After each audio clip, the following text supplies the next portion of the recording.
اعوذ باللہ من الشیطان الرجیم، بسم اللہ الرحمن الرحیم۔ السلام علیکم بیٹا، آج کا جو ہمارا ٹاپک ہے وہ ہے سوال نمبر 5۔ بورڈ پیٹرن کے مطابق ہمارا وہ سوال نمبر 5 ہے، نظمی خلاصہ۔ نظم کا خلاصہ ہم کس طرح تحریر کرتے ہیں، ہمیں کن چیزوں کا خیال رکھنا چاہیے، کیا چیزیں ہمیں ایڈ کرنی چاہیے، کیا نہیں ایڈ کرنی چاہیے، آج ہم اس کے بارے میں بات کریں گے۔ سب سے پہلے حسب معمول آپ سوال نمبر 5 رائٹ کریں گے، اوپر رائٹ کیا ہوا ہے، اور اس کے دائیں بائیں ایک چھوٹی سی لکیر لگائیں گے۔ سوال آپ کا ہوا، ساتھ لکھیں گے نظم کا خلاصہ، عنوان دیں گے کون سی نظم ہے، کس نظم کا آپ خلاصہ تحریر کر رہے ہیں۔ یہاں پہ میں نے حمد کو کیا ہے، جو کہ آپ کا اس دفعہ ٹیسٹ میں بھی شامل ہے، حمد، اور اس کو آپ کاماز کے اندر لکھ دیں گے۔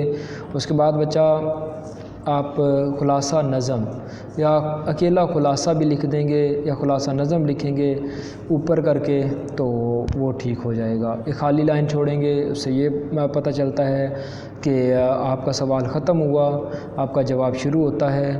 تو اس میں نظم کا جو خلاصہ ہوتا ہے اس میں یہ نہیں دیا جاتا کہ شاعر کا جو ہے 1 نمبر ہو، شاعر کا نمبر نہیں ہوتا، پانچوں کے پانچوں نمبر نظم کے خلاصے کے ہوتے ہیں، کیونکہ آپ کو جو بھی نظم دی جائے گی اس کے ساتھ لکھا ہوا ہوگا، جو آپ کا پیپر ہوگا اس میں، بورڈ کا پیپر یا کوئی بھی جو آپ کا پیپر ہوتا ہے اس میں لکھا ہوا ہے فلاں شاعر کی فلاں نظم کا خلاصہ تحریر کریں۔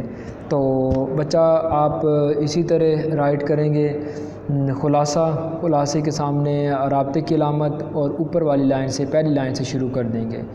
تو یہ نیچے اہم نکات لکھے ہوئے ہیں، اس میں آپ نے کوئی بھی جو پیراگراف نہیں بنانا۔ نظم کے خلاصے کا کل مواد کم از کم 10 سطور اور زیادہ سے زیادہ 12 سطور، لیکن کچھ نظمیں ایسی بھی ہوتی ہیں جو زیادہ لینتھی ہوتی ہیں تو وہ 14 سطور تک جا سکتی ہیں۔ 14 سطور سے زیادہ نظم کا خلاصہ لکھا ہوا اضافی مواد ہوتا ہے، اس کو کراس کر دیا جاتا ہے۔ اور اس میں ایک اہم بات جو میں نے پریویس آپ کے پیپر چیک کیے تھے ان میں بھی آپ کو بتایا گیا تھا کہ جو نظم کا خلاصہ ہوتا ہے اس کو ایک تسلسل سے شروع کیا جاتا ہے، ایک تسلسل سے چلایا جاتا ہے۔ یوں نہیں ہوتا کہ نظم جو ہے اس کا مطلب ہی یہی ہے کہ لڑی کو، ایک لڑی میں موتیوں کا پرونا، ایک ہی لڑی میں، تو یہ سٹیپ بائی سٹیپ چلتا ہے۔ نظم کا سلسلہ جو ہوتا ہے وہ سٹیپ بائی سٹیپ چلتا ہے۔ شاعر حضرات پورا اپنا جو مضمون ہوتا ہے وہ ایک ہی سٹیپ میں کمپلیٹ کرتے ہیں، یعنی کہ ایک جو ایک طریقہ ہے، پہلے وہ زندگی کی بات کرے گا، پہلے وہ اس کی بچپن کی بات کرے گا، پھر اس کی وہ جو جوانی کی بات کرے گا، پھر بڑھاپے کی بات کرے گا۔ اس چیز کا بھی خاص خیال رکھا جاتا ہے۔ جس طرح شعر لکھا ہوتا ہے آپ کی درسی کتاب میں، پوری نظم لکھی ہوتی ہے، اس میں پہلا شعر ہوتا ہے، تو اسی تسلسل سے آپ بھی چلائیں گے۔ نظم کا خلاصہ میں بھی آپ پہلے شعر کی پہلے بات کریں گے، پھر دوسرے شعر کی بات کریں گے، تیسرے کی بات کریں گے، چوتھے کی بات کریں گے۔ اس کے بعد بچہ دوسرا ہے نظم کے تمام اہم نکات مارکر سے تحریر کریں گے۔ اہم نکات تحریر کریں گے یعنی اہم نکات کو مارکر سے ہائی لائٹ کریں گے۔ آپ ایک شعر میں ایک ورڈ جو ہے وہ مارکر سے رائٹ کر سکتے ہیں، یعنی کہ آپ کے اگر وہ 6-7 ہیں، وہ شعر ہیں نظم میں، تو آپ 6 یا 7 الفاظ کو ہائی لائٹ کر سکتے ہیں۔ 7 اشعار تک مشتمل نظموں کا خلاصے میں ہر مصرعے کو ایک سطر میں مختصراً تحریر کریں گے۔ یہ لکھا ہوا ہے 7 اشعار تک مشتمل نظم کے خلاصے میں ہر مصرعے کو، یعنی کہ یہ لکھا ہوا ہے کہ اگر 14 جو سطور بنتی ہیں وہ کیسے بنتی ہیں بچہ، اگر 7 شعر ہیں تو آپ اس کو ایک مصرعے کو ایک لائن میں، ایک سطر میں تحریر کر لیں گے۔ اہم نکات مارکر سے نمایاں کریں گے۔ اس کے بعد غیر متعلقہ مواد سے بالکل پرہیز کریں گے۔ غیر متعلقہ مواد کبھی بھی نظم نہیں رائٹ کیا جاتا بچہ۔ یہ بھی نہیں لکھا جاتا کہ جو ہے شاعر اس نظم میں یوں بیان کرتا ہے یا اللہ تعالیٰ کی تعریف بیان کرتے ہوئے نہیں، یہ چیزیں بالکل غلط ہوتی ہیں بچہ۔ اس میں صرف آپ نے بیٹا یہی رائٹ کرنا ہے کہ شروع سے رائٹ کرنا شروع کریں۔ جو پہلا شعر ہے آپ کا، نیچے آپ کو نظم حمد کا خلاصہ بھی لکھ کے بتایا گیا ہے، اس کے اہم جو نکات ہیں ان کو میں نے لکھا ہوا ہے کہ جیسے دیکھیں آپ نے، یہ سمپل بات ہے کہ نظم کا خلاصہ ایسے ہی شروع کرنا ہے، پہلے شعر سے ہی شروع کرنا ہے۔ آپ نے اس میں کوئی بھی نہیں ایسا مواد رائٹ کرنا کہ شاعر اللہ تعالیٰ کی عظمت کو بیان کرتے ہوئے بیان کرتا ہے یا اس کے مصنف کے بارے میں کچھ لکھنا، کچھ بھی نہیں لکھا جاتا۔ ورڈ ٹو ورڈ جو آپ کا سمپل بات میں پہلے بھی آپ کو کئی مرتبہ بتا چکا ہوں کہ جو چیزیں آپ کی لکھی ہوئی ہیں نظم میں، انہی کو اگر آپ نثر میں ڈال دیں تو آپ کا خلاصہ کمپلیٹ ہوتا ہے۔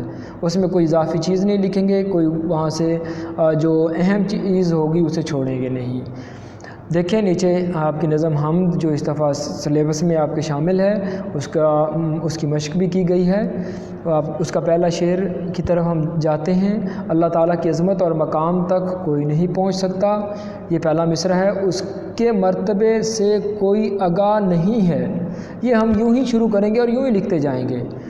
وہ پردوں میں چھپے ہونے کے باوجود نمایاں ہے، وہ بے نشاں ہے مگر ہر ذرے میں اس کا نشاں ہے۔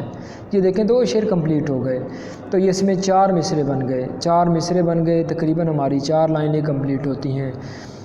اس کے بعد وہ تنہائی اور محفل دونوں میں موجود ہے، وہ تنہائی اور محفل، یہ تیسرا شعر ہے۔ تو تیسرے شعر کو اس طرح آپ، یعنی کہ ہر مصرے کو آپ ایک نثر میں ڈھالتے جائیں گے، ایک نثری جملے میں ڈھالتے جائیں گے تو آپ کا وہ خلاصہ کمپلیٹ ہوتا جائے گا۔ وہ بظاہر چھپا ہوا ہے مگر در حقیقت عیاں ہے، وہی کائنات کی وحد حقیقت ہے، وہی میزباں اور وہی مہمان ہے۔ بیٹا یہ ایک ایسا سوال ہوتا ہے جس میں آپ کے پورے نمبر لگائے جاتے ہیں۔ بورڈ کی بات کر رہا ہوں کہ آپ کے اگر بالکل ایگزیکٹ لکھا ہوا ہے تو اس کا نمبر آپ کا کوئی بھی نہیں کاٹ سکتا۔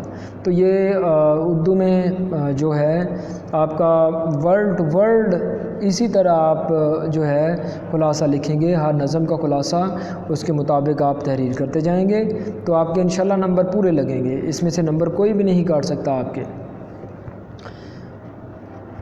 5ویں شعر کی طرف آتے ہیں۔ کائنات کے چمن میں تیرا ہی رنگ اور تیری ہی بو ہے، اس چمن کا باغباں تو ہی ہے، اور اس چمن کا باغباں تو ہی ہے۔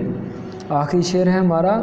ہم بہت سے لوگ ہمارے رازوں سے آگاہ ہوتے ہیں مگر حقیقی رازدان تو ہی ہے، حقیقی رازدان تو ہی ہے۔ اللہ کی ذات جو ہے وہ حقیقی رازدان ہے، وہی سارے رازوں کو چھپائے ہوئے ہے۔ یہ تھا ہمارا خلاصہ مختصراً۔ تو یہ اوپر میں نے آپ کو بتا بھی دیا کہ آپ اسی طرح تحریر کریں گے، ایک تسلسل کے ساتھ چلائیں گے۔